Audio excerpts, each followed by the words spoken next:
One देवता और विचित्र फल।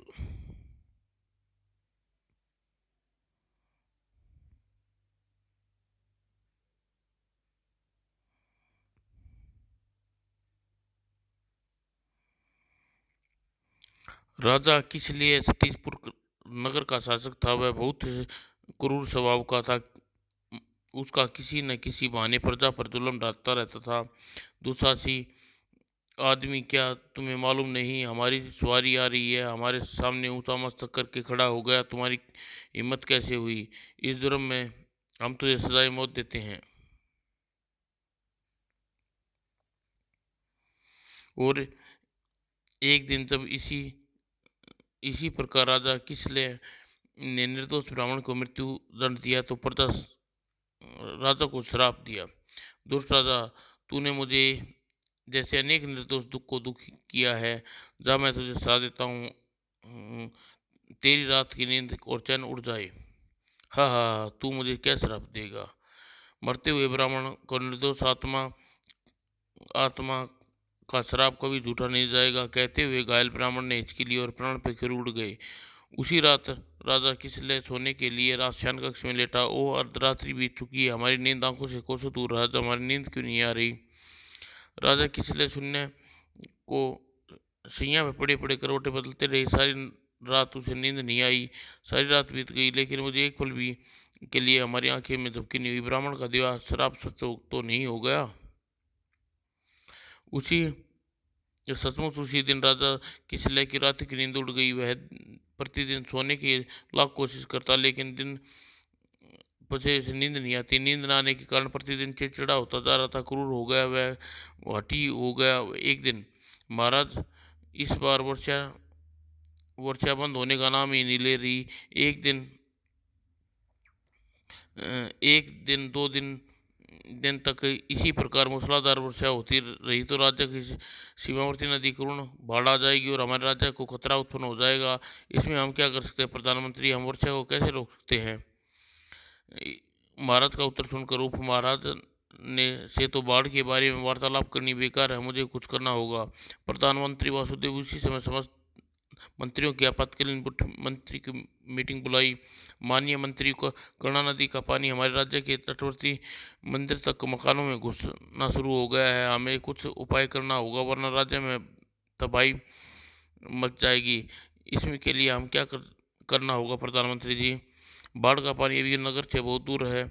हम अभी नगर की ओर बाढ़ ला सकता है, इससे पहले कि बाढ़ का पानी नगर में घुसकर प्रलय मचाए। हमें जल्दी ही नगर के चारों ओर मजबूत पत्थरों से तटबंधों से निर्माण कर देना चाहिए।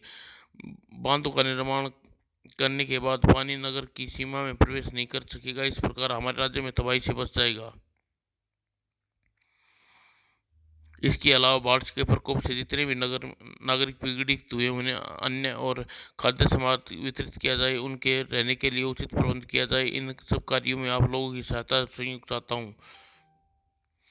मंत्री जी, हम लोग हर प्रकार से सहयोग देने के लिए तैयार हैं। तभी मंत्री ने वासुदेव की मंत्रियों की सहायता से मजबूत तट का निर्माण किया और चारों तरफ करवाया और बाढ़ पीड़ित लोगों को अन्न और खाद्य सामग्री वितरण की गई और उसके रहने के लिए अस्थायी प्रबंध कर दिया गया। प्रधानमंत्री के उचित प्रबंधों के कारण बाढ़ का उफान भरा पानी नगर में प्रवेश कर न सका। वह करुणा नदी का पानी कैसे ठाठे मार रहा है।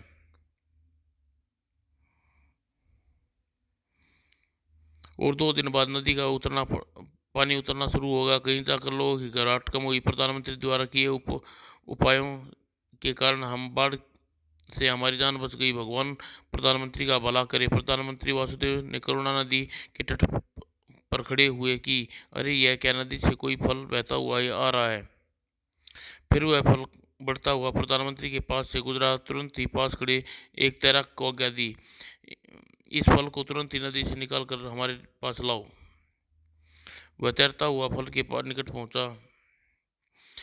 तैराक ने प्रधानमंत्री की आज्ञा का पालन किया और उसे लेकर वापस तट पर लौट पड़ा। कैसा विचित्र फल, सुनहरी रंगत का ऐसा फल तो हम पत्थर में बांधते देख रहे हैं। पता नहीं यह फल किस पेड़ का है। अभी वह ये सोच ही रहे थे कि प्रधानमंत्री वासुदेव इस फल को लेकर राजा किसले को दे दो, यह फल उसके जीवन में अद्भुत क्रांति लाएगा। आवाज सुनकर प्रधानमंत्री चौंक गए। उसने हैरत से चारों ओर देखा। अरे यह तो आवाज किसने आवाज दी? प्रधानमंत्री, यह मैं बोल रहा हूँ, तुम्हारे हाथ का फल। मेरा कहना मानो, राज्य में उपकार होगा। राजा किसले का स्वभाव बदल कर रख दूंगा।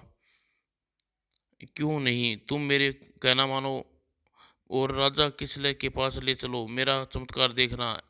क्या ऐसा हो सकता है? यदि ऐसी बात है तुम्हें तुम्हारा कहना अवश्य मानूंगा। प्रधानमंत्री ने उसी दिन फल राजा किसले के पास पहुंचा और फल दे दिया। ओह, फल तो बहुत ही मनमोहक सुगंध फूट रही है। हमें इस फल का खा लेना चाहिए। राजा किसले ने तुरंत ही फल को काट कर खाया। आह, बहुत स्वादिष्ट है। और फल खाने पर राजा किसले के शरीर में नई स्फूर्ति महसूस हुई। उसने तुरंत प्रधानमंत्री से पूछा, प्रधानमंत्री, यह फल कहाँ से लाए? किस पेड़ का फल है? महाराज, यह फल बहुत दूर से वरुणा नदी में बहता हुआ आ रहा था। मैंने इसे नदी से निकलवा लिया और आपके पास ले आया। जानता यह पेड़ की जानता है यह किस पेड़ का फल लगता है? यह सुनकर राजा किसले की सोच में डूब गया। कुछ देर सोचने के पश्चात, प्रधानमंत्री जी, इस फल की खोज की जाए। मुझे ऐसा ही फल हर दिन खाने को चाहिए। लेकिन महाराज, यह फल के पेड़ को कहाँ ढूंढेंगे? हमें कुछ नहीं सुनना। इस फल के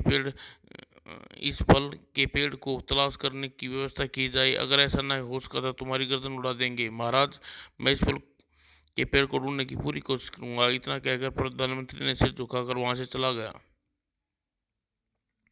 और चिंता में डूबा प्रधानमंत्री यमुना नदी के तट पर इधर उधर देखने लगा। वह भी चित्रफल बहता हुआ आया था।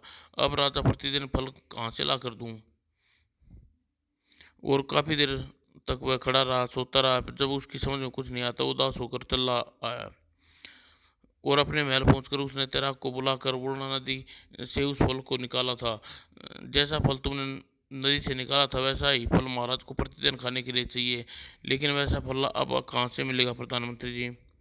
यह तो मुझे भी पता नहीं। राजा का आदेश है, जैसे भी हो फल लाना ही होगा। जाओ, जाकर वरुणा नदी में फल की खोज करो। और प्रधानमंत्री के आदेश पर तैराक नदी के तट पर गया। नदी के प्रभाव से उल्टी दिशा में तैरता हुआ काफी दूर तक आ गया। मैं काफी दूर निकल आया हूँ, लेकिन फल कहीं नहीं मिला। कुछ अब वापस लौट जाना चाहिए। और तैराक खाली हाथ वापस लौट गया। प्रधानमंत्री, क्षमा करो, काफी खोजबीन के बाद मुझे वह फल नहीं मिला। ओह! प्रधानमंत्री समझ गया कि उसकी मुसीबत आने वाली है। इस प्रधानमंत्री ने घोर चिंता में डूबा। इस मुसीबत को मैंने जानबूझकर मोल लिया है। मैं भी चित्रफल की बात न मानता और न ही मैं इस संकट में फंसता। राजा के स्वभाव बदलने और राजा की भलाई का चक्कर में मैंने अपनी जान स्वयं ही दुश्मन बन बैठा। अगले दिन की राजा किसले प्रधानमंत्री के फल के बारे में पूछता है। प्रधानमंत्री जी, फल लाए? महाराज, मुझे कुछ समय और चाहिए। मैं फल की खोज में लगा हुआ हूँ। जैसे ही मुझे मिलेगा, उसे लेकर तुरंत आपकी सेवा में उपस्थित हो जाऊंगा। ठीक है, मैं तुम्हें 5 दिन का समय देता हूँ। यदि 5 दिन में तुम फल लेकर नहीं आए तो तुम्हें प्राण दंड दूंगा। प्रधानमंत्री जी वहां से लौट गए और सेवकों को बुलाया। उन्होंने राजे का आदेश सुनाया, तुम अलग अलग दिशाओं में जाकर विचित्र फल की खोज करो। प्रधानमंत्री जी घबरा गए और वहां से लौट गए। आज्ञा पाकर सेवक फल की खोज में चल दिए। इसी प्रकार 5 दिन बीत गए। फलों को खोज में गया एक सेवक वापस लौटा नहीं नहीं आया। छठे दिन, प्रधानमंत्री जी, 5-6 दिन बीत गए हैं, अब तुम फल लेकर आए हो? महाराज, मैंने बहुत से सैनिकों को खोज में भेज रखा है। आशा है वे लोग जल्दी ही फल लेकर आएंगे। प्रधानमंत्री जी, तुम पहले आदमी हो जिसे बार बार क्षमा कर रहे हैं। एक मौका मैं तुम्हें और देता हूँ। यदि इस बार तुम फल न लेकर आए तो तुम इस बार छोड़ूंगा नहीं। जाओ, दफा हो जाओ। जी महाराज। और 5 दिन बीत गए और फिर प्रधानमंत्री वासुदेव को फल की खोज नहीं कर सका। तब, तुम बेकार हो प्रधानमंत्री जी, हमें आवश्यकता नहीं। तुम्हें मृत्युदंड की सजा देते हैं। कल सूर्य सूर्यास्त निकलने के साथ तुम्हारी फांसी की सजा दी जाएगी महाराज। प्रधानमंत्री जी बेहोश होकर दरबार में गिर पड़े और सैनिकों ने उसे खड़े कर खींच कर नए कारागार में बंद कर दिया। यह देख दरबार में बैठे हुए प्रधानमंत्री वासुदेव के मित्र सेठ धनपत से राना गया, महाराज क्षमा करें, निर्दोष प्रधानमंत्री को इस प्रकार प्राणदंड देना उचित नहीं। सेठ धनपति, जानते हो तुम किस बारे में बात कर रहे हो? क्या उचित है, क्या क्या नहीं, यह तुम मुझे सिखाना पड़ेगा। नहीं महाराज, मेरा कहना का यह अवसर नहीं है। यह कहना चाहता हूँ, अगर बहुत खोजने के बाद भी प्रधानमंत्री को फल नहीं मिला तो इसमें इसका क्या दोष है? अगर प्रधानमंत्री को इतना ही तरस आ रहा है तो उसकी जान बचाने की कोशिश क्यों नहीं करती हो? यदि तुम यदि तुम प्रतिदिन हमें वह फल ला कर दो तो वादा करता हूँ तुम्हारे मित्र के प्राण दंड नहीं देंगे। बोलो, क्या तुम्हें बात मंजूर है? ठीक है महाराज, मैं आपसे वादा करता हूँ कि 15 दिनों के अंदर अंदर वह विचित्र फल खोज लूँगा कर रहूँगा, आपको प्रतिदिन फल मिल जाया करेगा। लेकिन महाराज, विचित्र फल को खोज में जाने से पहले मुझे कारागार में अपने मित्र से मिलना है। क्या आप मुझे प्रधानमंत्री से मिलने देंगे? हमें तुम्हारी बात मंजूर है। और सेठ धन धनपति प्रधानमंत्री वासुदेव से मिलने कारागार में पहुंचे। सेठ धनपति, तुम यहाँ क्यों? मित्र, चिंता न करो, मैं आज उस विचित्र फल की खोज में जा रहा हूँ। मित्र, जब तक जो फल विचित्र फल की खोज में गया लौट कर नहीं आया, फिर तुमने वह फल भी देखा नहीं है, मेरे लिए तुम अपने प्राण संकट में क्यों डालते हो? वह मित्र ही क्या जो जो संकट में काम ना आए। अपने मित्र के संकट में उबारने के लिए मुझे कुछ करने के लिए मैं तैयार हूँ। तुम उसे उस विचित्र फल के बारे में बताओ। तब निराश में डूबा हुआ प्रधानमंत्री सेठ धनपत को उस फल के बारे में बताता है। तत्पश्चात, मित्र, इतना समझ लो, वैसा फल हमारे राज्य में कहीं नहीं मिलता। धीरज रखो मित्र, भगवान ने चाहा था फल में अवश्य खोज निकालूंगा। प्रधानमंत्री आश्वासन देकर सेठ धनपत वहां से लौट आया और उस दिन विचित्र फल की खोज में चल दिया। वह जब राज्य से काफी दूर निकला, यहाँ कुछ दूरी पर मेरे गुरुजी कौवे ऋषि का आश्रम है, क्यों न चलते चलते गुरुजी का आशीर्वाद ले लूं। यह सोचकर कौवे ऋषि के आश्रम में पहुंचा। प्रणाम गुरुवर धनपत, तुम यह अपनी क्या हालत बना रखी है? तुम हमेशा रथ में बैठकर चलते थे, फिर आज पैदल कैसे घूम रहे हो? गुरुदेव, मैं एक विचित्र फल की खोज में घर से निकला हूँ। कैसा विचित्र फल?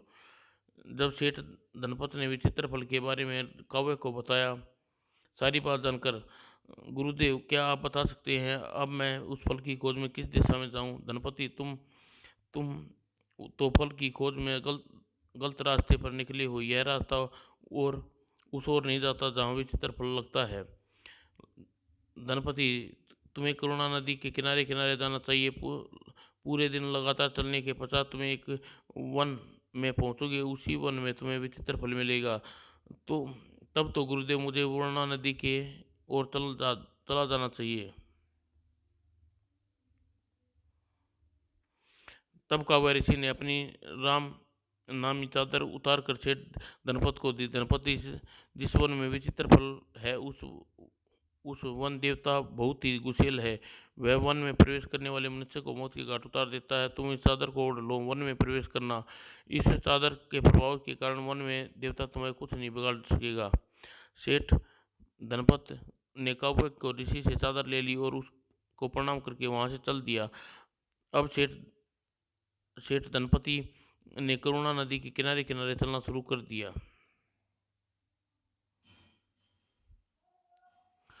और पूरे दिन लगातार चलने के पश्चात वह वन में पहुंचा। सेठ धनपति जी, अब एक कदम आगे न बढ़ा। अगर तुमने मेरी आज्ञा न मानी तो तुम्हें दंड दूंगा। तत्पश्चात उसने चारों ओर देखा। यह कौन है? किसने मुझे धमकी दी? उसने साहस करके कहा, आप कौन हैं और आप मेरा नाम कैसे जानते हैं? मैं वन का देवता रक्षक हूँ।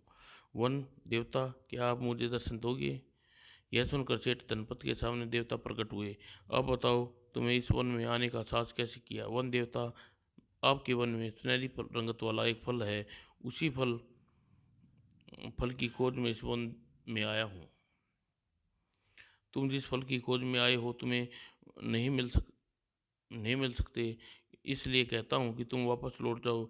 याद रखो, मेरी आज्ञा न मानने के कारण व्यक्ति को मौत के घाट उतर चुके हैं। यह सुनकर सेठ धनपति ने वन देवता से कहा, वन देवता, मैं अपने लिए उस फल को लेने नहीं आया हूँ। हमारे हठी राजा ने वह फल नहीं मिले तो वह निर्दोष प्रधानमंत्री वासुदेव को मौत के घाट उतार देगा। तब धनपति ने विस्तार से राजा किसले की हट के बारे में देवता को बताया। सारी बात जानकर धनपति, तुम्हें तुमने तुमसे पहले जितने व्यक्ति इस वन में विचित्र फल लेने आए हैं वे सब लालची थे, इसलिए मैंने उन्हें मार दिया।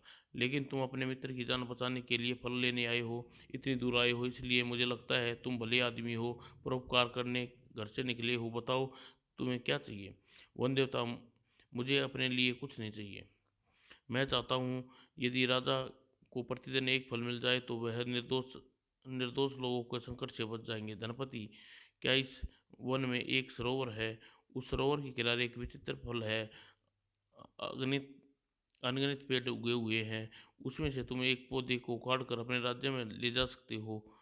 जैसे ही जिस दिन तुम अपने राज्य में ले जाकर उस भूमि में रोपोगे उसी दिन से वह पौधा फल देने लगेगा। धन्यवाद वन देवता। धनपति तुम धन धन्य धनपति धन्यवाद, तुम मुझे नहीं, अपनी रामनवमी चादर को कर दो जिसके कारण आज तुम्हारी जान बच सकी। अगर यह चादर तुम्हारे पास ना होती तो मैं अन्य लोगों की तरह तुम्हें भी मौत की घाट उतार देता। ओह, मैं अपने गुरुजी को प्रणाम करता हूँ जिसने यह चादर देकर मेरे जीवन की रक्षा कर दी। तब वन देवता अदृश्य हो गए। वन देवता के अदृश्य होने पर धनपति जंगल में घूमता सरोवर के तट पर पहुंचा। लगता है यही सरोवर है, मुझे इसकी तलाश थी। धनपति ने आगे बढ़ा और तब वह पौधे को लेकर धनपति वापस लौट पड़ा। अगर अपने गुरु के पास पहुंचकर मुझे रामनवमी चादर लौटानी चाहिए और बिना रुके सतीशपुर नगर चल देना चाहिए। सुबह होने पर वह अपने राज्य में सतीशपुर पहुंचा। आओ धनपति सेठ, तुम यह पौधा किस पेड़ के हाथ में उठाया हुआ है? महाराज, यह उसी विचित्र फल का पौधा है जिसे आपकी तलाश थी। क्या? हाँ महाराज, आप इस पौधे को राज के उद्यान में लगवा दीजिए, यह पौधा आपको आज से ही फल देने लगेगा। ओह, तब तो हम इस पौधे को ले जाकर राज के उद्यान में स्वयं लगा आते हैं। और राजा किसले ने तब तनपत्ता से सिंहासन से उठा और आगे बढ़ गया और सेठ धनपति से पौधा ले लिया। जिस पौधे को लेकर राजा किसले ने आगे कदम बढ़ाया, अरे यह क्या, हमारे कदम भूमि पे चिपक गए। लाख कोशिश करने के बाद भी हम कदम क्यों नहीं बढ़ा पा रहे, यह क्या चक्कर है? राजा किसले ने पैर आगे बढ़ाने की काफ़ी कोशिश की लेकिन तमाम कोशिश व्यर्थ गई। सेठ धनपति, यह कैसा जादुई पौधा है तुमने मुझे दे दिया है? मैं हाथ में लेते ही मेरे कदम पृथ्वी से चिपक गए हैं। क्या? ओह, यह तो चमत्कार हुआ। तभी लोग हैरत में डूब गए। अचानक दरबार में आवाज गूंजी, राजा किसले, हैरान ना होता है? तेरे अत्याचारों की यही सजा है। तू निर्दोषों लोगों को बहुत सताया है ना? यह सुनकर राजा किसले चौंका। कौन हो तुम? किसले, मैं तेरे हाथ में थमा पौधा बोल रहा हूँ। क्या क्या क्या पौधे भी बोल सकते हैं? प्रत्यक्ष को प्रमाण की आवश्यकता नहीं। राजा किसले, जब तू मरने के लिए तैयार हो जा, मैं तुझे जीवित नहीं छोड़ूंगा।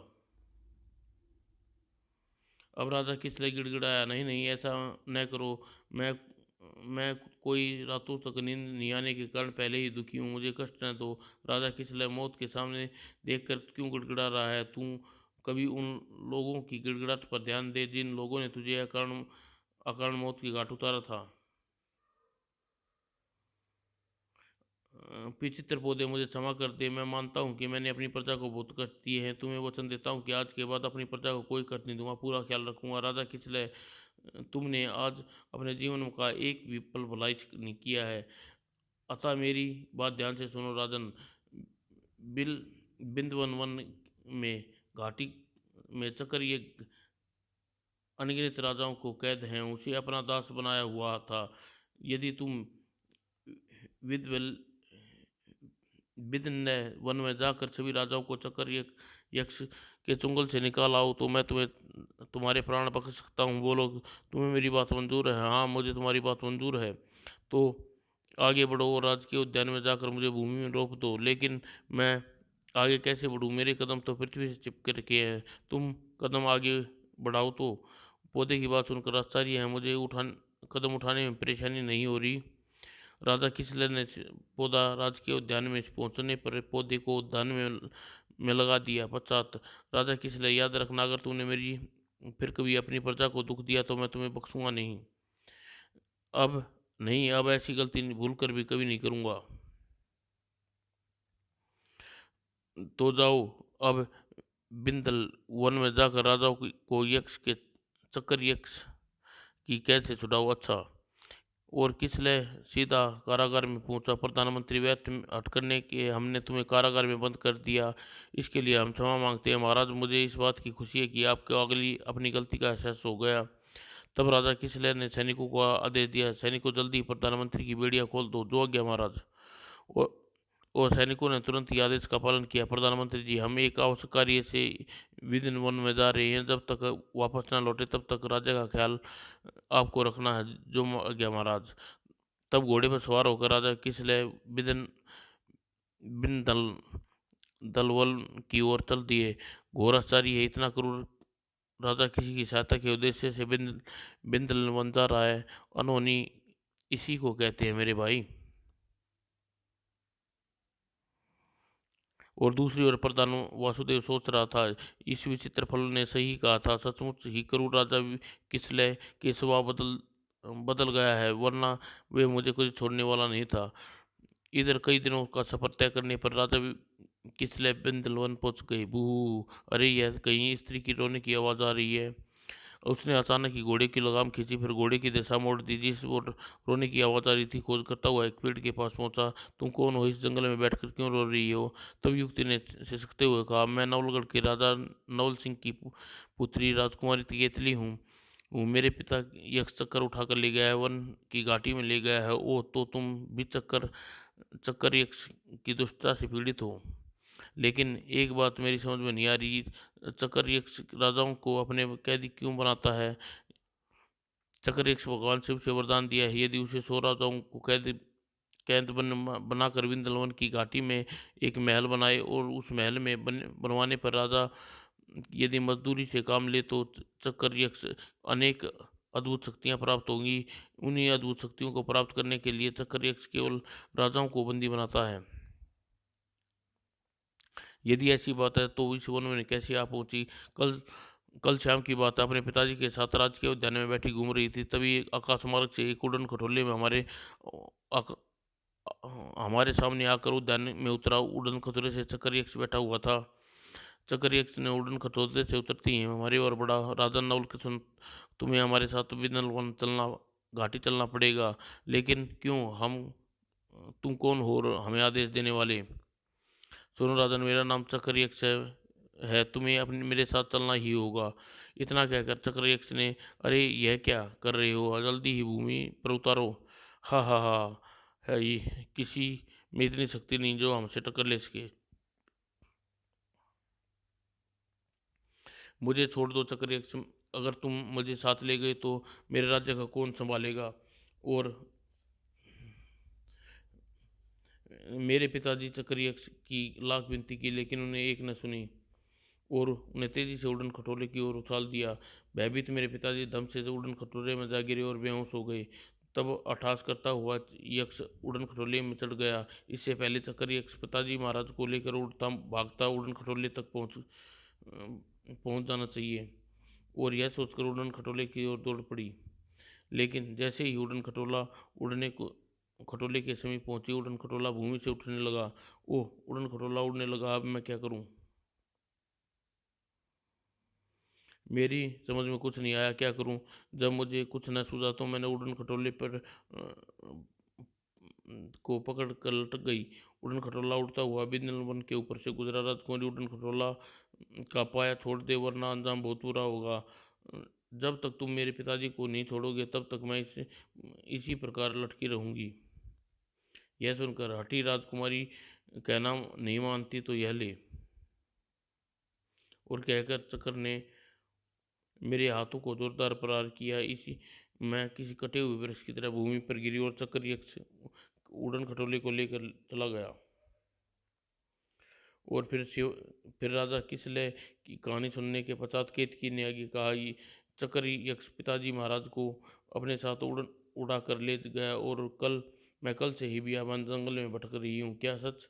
राजकुमार केतकी, तुम घबराओ नहीं, चक्र यक्ष की कैद से राजाओं को छुड़ाने के लिए बिंदलोन में आया हूँ। हाँ, तुम बस इतना बता दो, चक्र यक्ष इस समय कहाँ मिलेगा? वह बिंदलवन में एक घाटी में चक्र यज्ञ महाराज राजमहल का निर्माण कार्य चल रहा है। वहीं पर सारे मजदूर बनाकर राज मजदूरी कर रहे हैं। उसी स्थान पर उड़न खटोले में बैठकर चक्र एक हर समय मजदूरी पर लगे राजाओं की निगरानी करता है। ठीक है, मैं उसी घाटी में जाता हूँ। ठहरिए, आप अपने घोड़े को मेरे पास छोड़ दीजिए। वह घोड़ा यहीं पर छोड़ जाइए और वह घोड़ा ले जाइए। तब राजा किसले ने जैसे ही बाईं ओर मुड़कर देखा, ओह, यह तो पंखों वाला विचित्र घोड़ा है। इस वन में कहाँ से आया? पेड़ की टहनी पर तलवार भी लटकी हुई है। कहकर केतकी ने इशारा किया। उसे सोच में देखकर केतकी बोली, आप इस उड़ने वाले घोड़े को ले जाइए, वह तलवार लेते जाइए। घोड़ा आपको उससे उड़ाकर चक्र यक्ष के पास ले जाएगा। पेड़ पर लटकी हुई तलवार जादू की है, इसे तलवार से आपको चक्र यक्ष का वध करना है। राजा किसले, राजकुमार केतकी, तुम मेरा नाम कैसे जानती हो? ये दोनों चीजें तुम्हारे पास कहाँ से आई? राजन, कल रात जब मैं इस वन में अकेली बैठी थी तो अचानक वन देवता मेरे सामने प्रमुख हुए। उसने अपना दुखड़ा रोया तो उन्होंने मुझे उड़ने वाला घोड़ा और जादुई तलवार देते हुए कहा, मेरे पिताजी को क्षितिजपुर राज्य के राजा किसले कल आकर चक्र यक्ष की कैद से छुड़ाएगा। ये दोनों चीजें वन देवता ने आपके लिए मुझे दी हैं। यदि आप मेरी प्रतीक्षा कर रही थी हूँ, जब आपने मेरे पास आकर मेरे रोने का कारण पूछा था, मैं समझ गई थी राजा किसले हैं। ओह राजन, राजन, चक्र यक्ष पर हमला करने पर एक बात अवश्य ध्यान रखना, हमला उसकी पीठ के पीछे से करना। यदि उसके सामने से कोई आक्रमण करेगा तो अपहरणकर्ता की आदि शक्ति चक्र चक्र यक्ष के अंदर चली जाती है और जिसमें आक्रमणी चक्र यक्ष हार जाता है। यह तूने बड़े काम की बात बताई केतकी। और उसके बाद राजा किसले पेड़ पर लटकी हुई जादी तलवार उतारी और उड़न खटोले पर सवार होकर उड़ चला। कुछ देर में किसले का घोड़ा उड़ता हुआ उस घाटी पर जा पहुंचा जहां चक्र यक्ष राजमहल बना रहा था। वह रहा चक्र यक्ष और उड़न खटोला मुझे इसके पीछे ले जाकर इस तलवार से वार करना चाहिए। राजा किसले घोड़ा धीमी गति से उड़ता हुआ चक्र यक्ष के पीछे पूछा, नामर्दों मुरादों, क्या मुर्दों की तरह हाथ चला रहे हो? क्या हाथ में दम नहीं है? काम जल्दी जल्दी निपटाओ। चक्र यक्ष की कड़कती आवाज सुनकर मजदूरों ने करने वाले तमाम राजाओं में भैंस के लहर दौड़ी हुए जल्दी जल्दी काम करने लगे। यह देखकर बहुत अभिमान है चक्र यक्ष को अपनी शक्ति पर, मुझे यक्ष का अभिमान चूर चूर करना चाहिए। यह सोचकर अपनी तलवार हवा में लहराई और अगर पल भर में ही चक्र यक्ष की गर्दन काट कर अलग कर दी और चक्र यक्ष का सिर धड़ से तेजी से घाटी की ओर गिरने लगा। तत्पश्चात किसले ने अपना घोड़ा घाटी के नीचे उतारा। मैं जानता हूँ कि आप सभी लोग राजा हैं। चक्र यक्ष का आतंक से समाप्त हो गया है। आप लोग अपने अपने राज्य वापस लौट जाइए, हम आपके शुक्रगुजार हैं।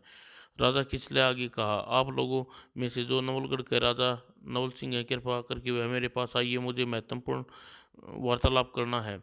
और इन तब राजाओं के झुंड से निकलकर राजा नवल सिंह उनके पास आए। कहिए श्रीमान जी, मुझसे आप क्या वार्तालाप करना चाहते हैं? राजन, आपकी पुत्री केतकी इसी वन में है, अब मुझसे मिलने का को अत्यंत व्याकुल है। क्या कहा? राजकुमारी केतकी इसी वन में है? हाँ राजन, उस चक्र पर हाँ राजन, जब चक्र यक्ष के प्रहार से आप बेहोश होकर उड़न खटोले से गिर गए थे, राज की केतकी ने उड़ते हुए उड़न खटोले को पकड़ कर लटक गई थी। जब उड़न खटोले को उड़ते हुए बिंदल वन में प्रवेश किया तो चक्र यक्ष ने राजकुमारी केतकी के हाथ पर प्रहार किया, उड़न खटोले से नीचे गिरा दिया। ओह, आप मुझे छोड़ दी, राजकुमारी केतकी के पास ले चलिए, आपकी बड़ी कृपा होगी। राजा नवल सिंह को देखते ही केतकी दौड़कर उसकी छाती से लग गई। तब सब राजाओं से विदा लेने के पश्चात नवल सिंह किसले नवल सिंह को साथ लेकर राजकुमारी केतकी के पास पहुंचा। तब केतकी ने राजा किसले को बारे में अपने पिता को बताया। राजा किसले, आप बहादुर आदमी हो, आप बहादुरी की प्रभावित होकर हमें एक विनती करना चाहते हैं। कैसी विनती महाराज? राजा किसले, हमारी बेटी केतकी विवाह योग्य होगी है, इसका विवाह आपसे करना चाहते हैं महाराज। आपने मुझे इस योग्य समझा, आपके लिए आपका बड़ा आभारी हूँ। मुझे आपका प्रस्ताव स्वीकार है। राजा किसले, इस समय तो हम अपनी पुत्री नवलगढ़ जा रहे हैं, लेकिन सिर दिए अपनी पुत्री का रिश्ता लेकर आपके राज्य में आएंगे। मुझे आपकी प्रतीक्षा रहेगी महाराज। और राजा किसले नवलगढ़ की राजकुमारी केतकी से विदा ली और अपने राज्य की ओर लौट गया। अपनी जिंदगी का पहला नेक कार्य करता लौट रहा हूँ, मन में अजीब शांति मिल रही है। सचमुच अच्छे कार्य करने में एक अलग ही सा नशा होता है।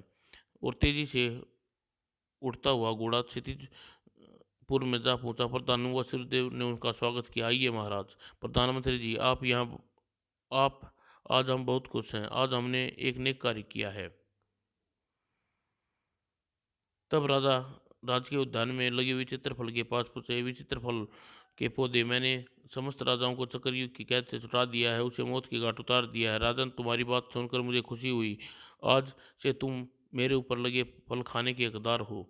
तब किसले राजमहल में वापस लौट गया। थोड़ा विश्राम कर लूँ, फिर बहुत थक गया हूँ। सोए हुए भी कई बहुत समय बीत गया है। यह सोचकर किसले शयन कक्ष पर लेट गया। जल्दी उसे नींद ने आ गिरा। जाने कब वह घोड़े बेचकर सोता रहा, तब तो अब कैसी मीठी नींद सोया था। इससे पहले मेरी रातों की नींद और दिन का चैन उड़ गया था। इस घटना के 5 दिन पश्चात महाराज की जय हो। नवलगढ़ के राजा नवल सिंह आपसे मिलना चाहते हैं। आह, नवलगढ़ के राजा, उसे आदर समेत अंदर ले आए। और नवलगढ़ के राजा अपनी पुत्री केतकी का रिश्ता लेकर आए हैं।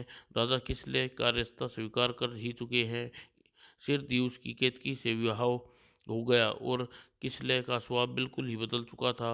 वह नेक हृदय का प्रजाशल राजा बन चुका था। प्रजा भी उससे बहुत खुश थी। समाप्त दोस्तों। दोस्तों, पेश है ब्राह्मण का सपना। ये कौन चित्र है दोस्तों, आपके सामने पेश है। अगली कॉमेंट्स